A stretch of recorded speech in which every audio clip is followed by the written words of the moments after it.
Hello, this is Chapter 3, Lecture 3. We're going to talk about the determinants of demand. Before I do that, I want to talk about two different ways people can buy more. And so what I did is I just drew this up here. On the left side, we're going to be talking about an increase in quantity demanded. Increase in quantity demanded. And on the right side, it's going to be an increase in demand.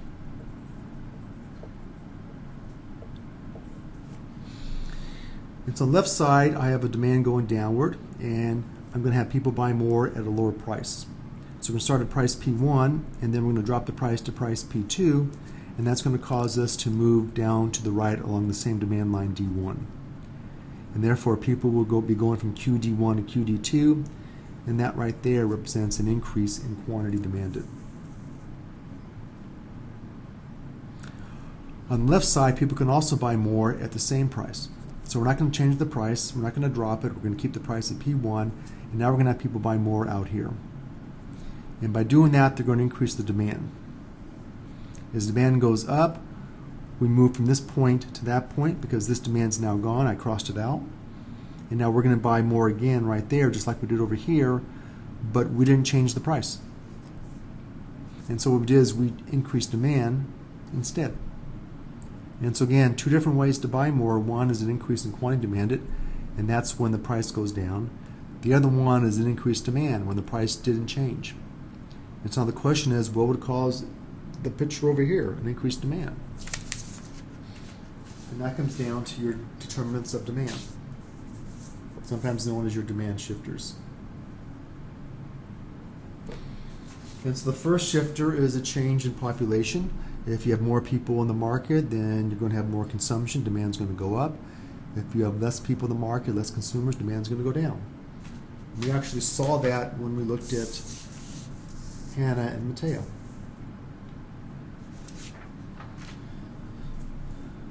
So if we only had Mateo in the marketplace, Hannah wasn't there yet, then the market would just be Mateo. If you only have one person in the market, that person's the market, and so that would be the demand right there.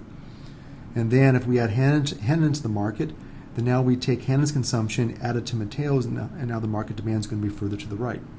And so more consumers, the demand shifts to the right. Less consumers, it shifts to the left.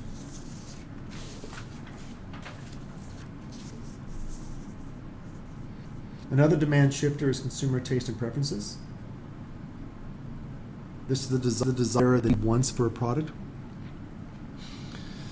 So if you like ice cream, you're cold, you want a jacket, it's raining, you want to buy an umbrella, those are all based on your taste and preferences.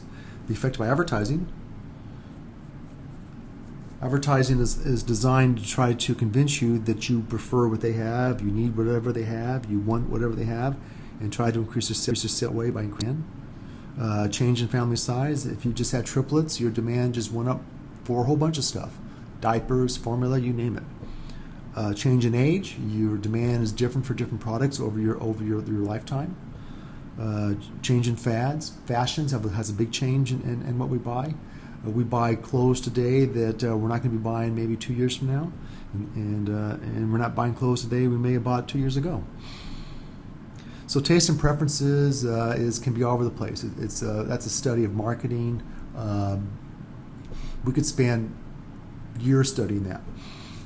Another one is expectations of future prices. This is what really drives stock markets, Bitcoin, market for Bitcoin, commodity markets, currency markets.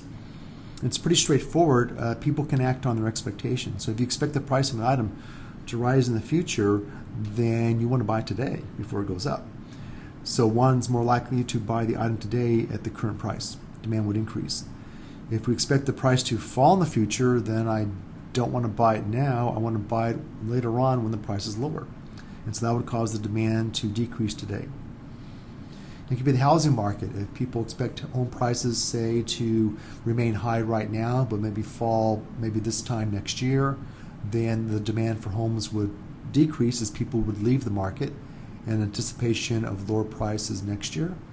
And if people expect home prices to go up maybe 20% over the next 6 months, then a lot of people would make their offers today to buy homes before the price of homes do go up. And you can see also that if a lot of people act on the same expectations, then that may actually bring about that expected result. For example, if we think the price is going to go up in the future, then people want to buy it today. The very act of people buying it today can actually drive up the price of that good. Change in income. Income affects consumption in a lot of ways. People think more income you buy more, less income you buy less, which is true for many things. That's true for what we call normal goods. We call them normal goods because that's what people think normally happens. Increase income, people buy more. Decrease income, people buy less. So new cars, going out to nice restaurants, going to sporting events, vacations, all those would be very good examples of normal goods. But that doesn't work for everything. Some goods we actually buy less of when we get more money. Economists have identified these as inferior goods, and this is the good in which consumers consider substitutes goods to be superior. So it's not that these goods maybe are bad quality, fall apart, things like that. It's just that we tend to prefer other things out there.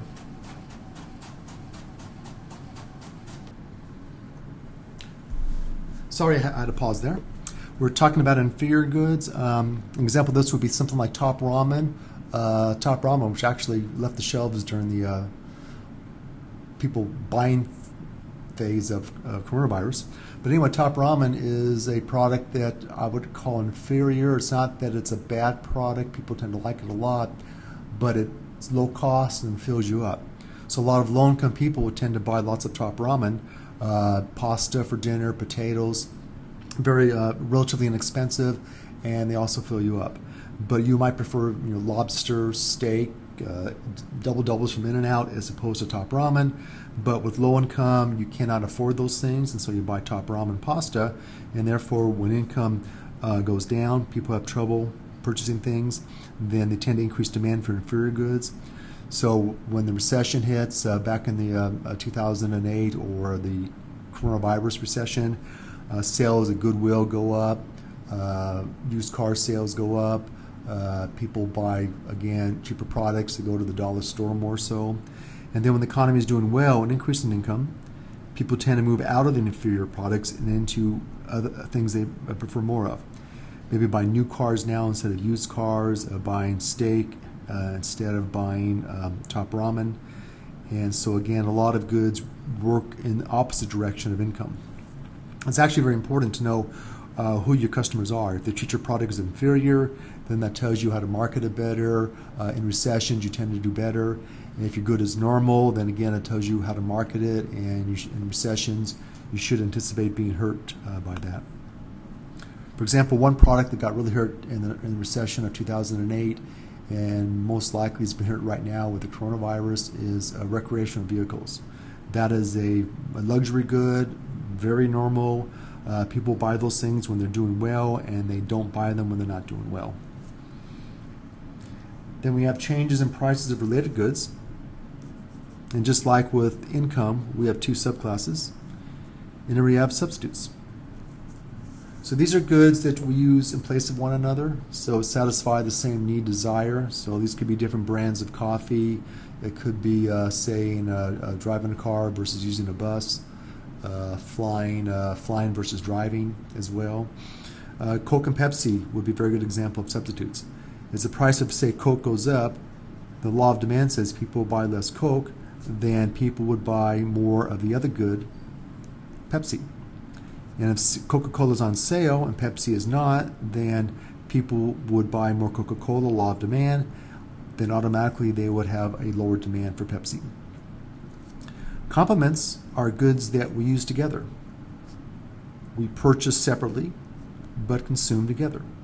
So bread and butter, coffee and cream, coffee and Coffee Mate, hot dogs, hot dog buns, computers, software, all these things are complements. Automobiles and car insurance, automobiles and tires, automobiles and gasoline are all complements. So if the price goes up, so let's say let's go to hot dogs, hot dog buns. That's a good one. If the price of hot dogs go up, people buy less hot dogs, and automatically buying buns. So the demand for hot dog buns would go down. If, say, it's a Labor Day sale on hot dogs, big discount on hot dogs, price goes down, people come in, buy more hot dogs. Automatically, they need more buns if they're going to be buying more hot dogs.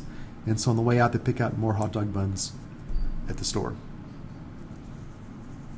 And the last demand shifter is wealth. Wealth is the amount of your assets. Wealth could be in the stock market, it could be in your Bitcoin, it could be in your home. This is the amount of net worth, assets, and minus liabilities can affect your current consumption. So even if you don't sell your assets, just having assets that appreciate in value make you feel wealthier, and therefore you're more inclined to spend more.